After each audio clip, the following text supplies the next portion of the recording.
आज मैं आप सबको एक कथा सुनाता हूं। एक दिन प्रातः एक व्यापारी अपने घर से निकला।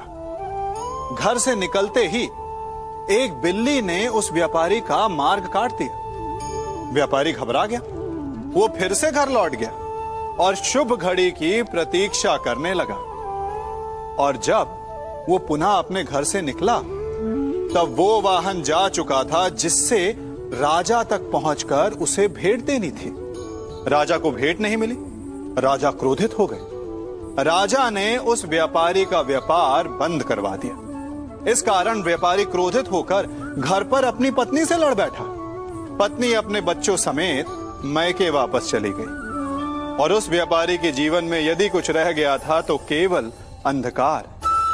और इन सब का कारण वो उस बिल्ली को मानता रहा जिसने उसका मार्ग काटा था।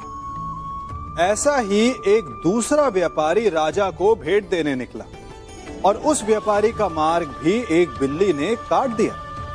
वो व्यापारी तनिक घबराया, परंतु उसने आगे बढ़ना अधिक उचित समझा। राजा तक वो समय पर पहुंचा। उसने राजा को भेंट दी। राजा प्रसन्न हुए और राजा ने व्यापारी को अपना व्यापार बढ़ाने की अनुमति दी, स्वर्ण आभूषण दी। जब व्यापारी घर पर पहुंचा तो पत्नी को आभूषण और अपने बच्चों को देने के लिए वस्त्र थे उसके पास। हर ओर प्रसन्नता थी। समझ रहे हैं ना?